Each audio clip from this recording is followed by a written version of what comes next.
ರಾಧೆಕೃಷ್ಣ. ಓಂ ಶ್ರೀ ಗುರುಭ್ಯೋ ನಮಃ. ஸ்ரீமன்னாராயணியம் தசகம் நம்பர் 98. உலகின் தோற்றம் பரபிரம்ம தத்துவம். Tune Sandra.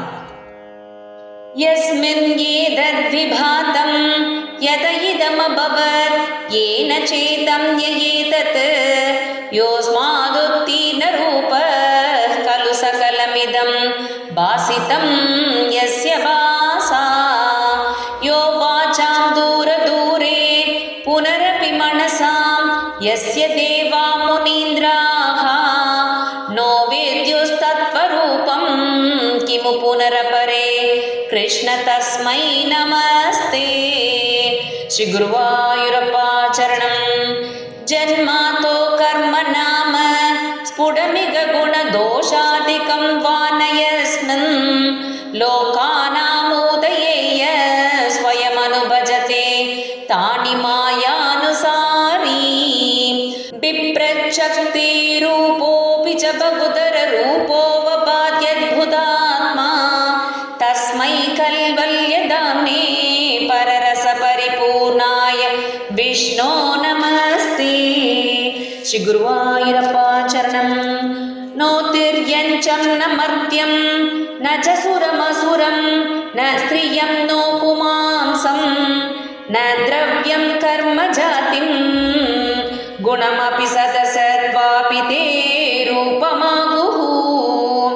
शिष्टं यत्स्यान्निषेते सदि निगमशतैर्लक्षणावृत्तितस्तत् कृच्छ्रेण वेद्यमानं परमसुखमयं भाति तस्मै नमस्ते.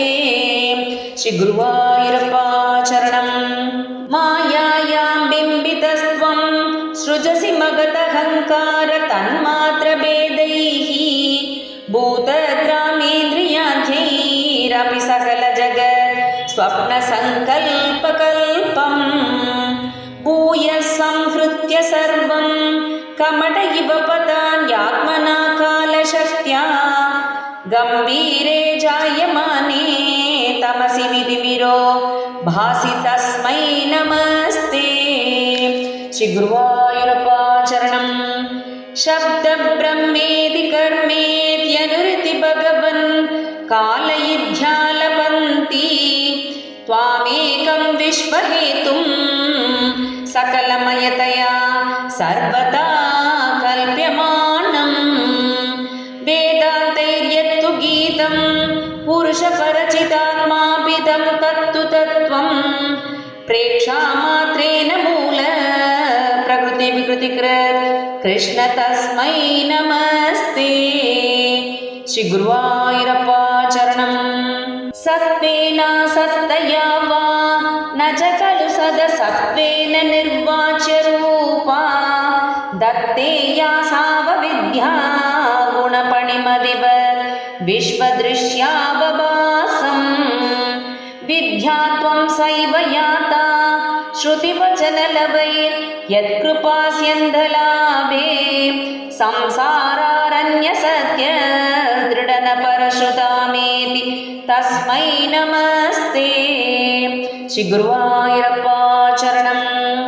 भूषासु स्वर्णमध्वा जगति गडशरा वादिके मृत्तिकावत् तत्त्वे सञ्चिन्त्यमाने स्फुरति तददुदाभ्यद्वितीयं वपुस्ते स्वप्नद्रष्टुः प्रबोधे तिमिरलयविदौ जीर्णरज्जोश्च यद्वत् विद्यालाभे तथैव स्फुटमपि विकसे कृष्ण तस्मै नमस्ते. श्री गुरुवायूरप्पा चरणं. यद्भीत्योधेति सूर्यो दहति च दहनो वाति वायुस्तथान्ये यद्भीताः पद्मजात्याः पुनरुचितबलीन् आहरन्तेऽनुकालं येनैवारोपिताः प्राङ् निजपदमपि ते चापितारश्च पश्चात् तस्मै विश्वं नियन्त्रे वयमपि भवते कृष्ण कुर्मः प्रणामम्. श्री गुरुवायूरप्पा चरणं. त्रैलोक्यं भावयन्तं त्रिगुणमयमिदं त्रयक्षरस्यैकवाच्यं त्रीशानामैक्यरूपं त्रिभिरपि निगमैर्गीयमाणस्वरूपम् तिस्रोऽवस्थाविदन्तं त्रियुगजनिजुषं त्रिक्रमाक्रान्तविश्वं त्रैकाल्ये वेदहीनं त्रिभिरहमनिशं योगभेदैर्भजे त्वां श्रीगुरुवायूरप्पाचरणं सत्यं शुद्धं विबुद्धं जयति तव वपुर्नित्यमुक्तं निरीहं निर्द्वन्द्वं निर्विकारं निखिलगुणगणाव्यञ्जनाधारभूतं निर्मूलं निर्मलं तन्निरवधिमहिमोल्लासि निर्लीनमन्तः निस्सङ्गानां मुनीनां निरुपमपरमानन्दसान्द्रप्रकाशं श्रीगुरुवायूरप्पा शरणं दुर्वारं द्वादशारं दृशतपरिमिल षष्टिपर्वाभिवीतं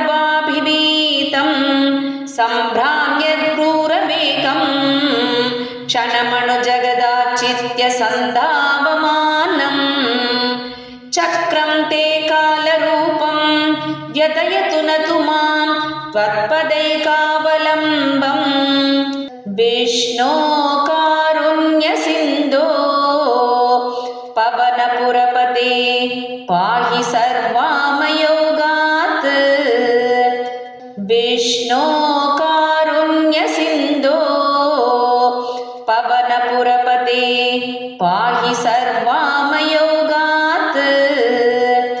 विष्णो कारुण्यसिन्धो पवनपुरपते पाहि सर्वामयोगात् श्रीगुरुवायूरप्पा चरणम् श्रीहरये नमः श्रीहरये नमः श्रीहरये नमः सर्वत्र गोविन्दनाम संकीर्तनं गोविन्द गोविन्द।